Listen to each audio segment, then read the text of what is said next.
In this episode, I stand around a lot, make Allambie look scary, and worship at the Temple of Apple.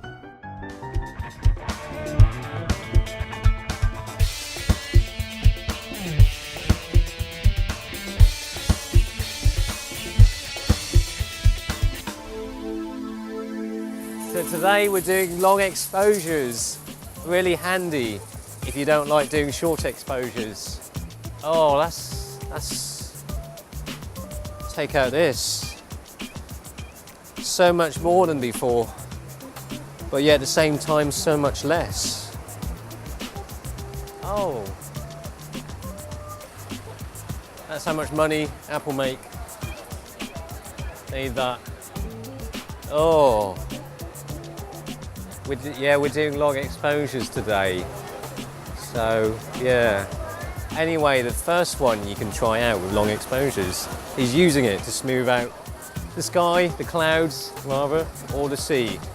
But unfortunately, the clouds are a bit boring today. You can't really see, there's no definition in them, and there's not much sea here today. So we'll show you some old clips, don't complain.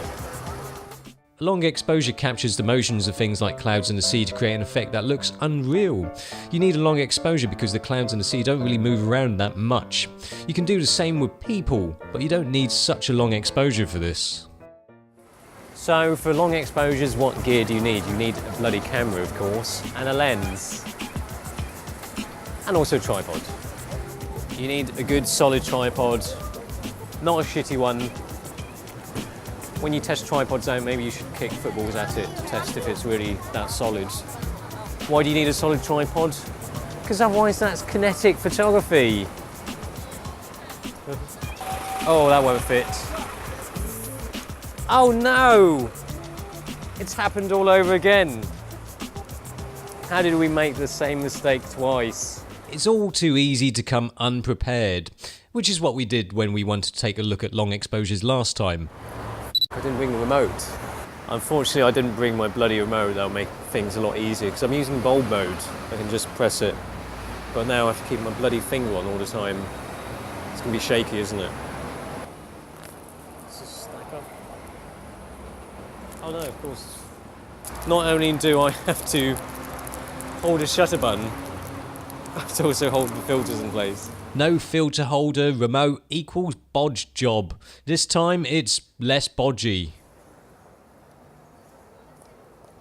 Oh, the cache is going away. Back to Cupertino. Oh, look at that. Luckily I brought my remote because that means I don't have to press this. Makes the tripod wobble. So always remember to bring this or get somebody to remember to bring it for you. So we've got our tripod, camera, and a lens. It's like one of those songs. Camera, lens, tripod, knees and toes. Knees and toes, camera, lens, tripod, knees and toes. But we just need to add one more thing into it because when we've got an F16 ISO 50, it's still not slow enough. We want it a little bit slower than that. That's what we have these for. Oh, look at that. It's like some close-up magic there. I didn't have that in my hands. Have that again, see.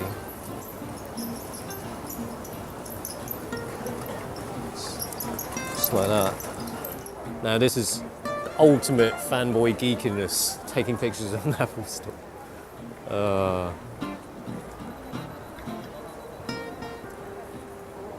Now the thing with capturing moving people, especially in this light, is that you don't need that long an exposure. With a long shutter speed, you need more light to make the subject show up more clearly. If they're moving about like a headless chicken, then there's a chance you won't see any of that on your film, or digital film. We came up with an example to give you an idea of what moving people look like with really long exposure. It's like New York, only it isn't. You can make people disappear and make it look like you're walking around in the scene of Vanilla Sky, like you're a sofa-stomping weirdo. Just a guess, I think I need a minute of doing this. Feel the lactic acid building up.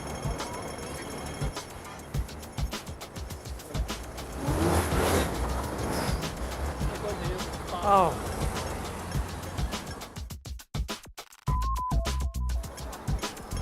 But that's a bit boring, isn't it, if there's no people in there? How about if we have one person in there? Oh, Alambi, she's just standing there. We can just have an Alambi. That's brilliant. Ready? Okay.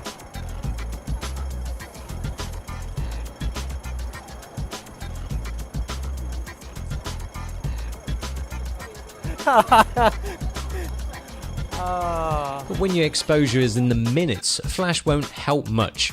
Your subject can't stay still for that long anyway. Doing a bit of Alambi horror here. Oh, she hasn't changed it. Still normal Alambi. It's too scary. Let's get really close to you. What? That is... Get really close to the lens. Ready? Go. Oh shit! I look really scared.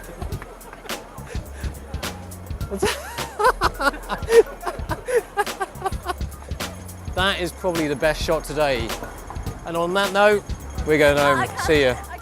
The slow shutter speed teamed with a flash can produce some cool effects where you juxtapose, ooh, big word, the perfectly still while creating some motion blur in your photos. It's almost like you have two shutters. The flash freezes things, the proper shutter is slow enough for motion trails. That's the retarded ghost. So you can get really arty or hipster with it. You can even use it for street photography. Play with using a flash at the beginning or end of the exposure. Or play with moving the camera around mid-shoot. Or zooming the lens. There you have it, some quick little things you can try while it's still the festive season, a time when decorations and lights are done in a subtle way as some of the local interior decorations in Hong Kong. Get creative with all those lights, fireworks, things happening in the background, and take a flash and experiment. Happy New Year, unless you're watching this in the summer. Coming soon, the Strobus comes to Hong Kong for a cheap camera, cheap flash setup challenge. Subscribe to catch the season finale. This is like Indiana Jones. This is freaking awesome. My wife is gonna die.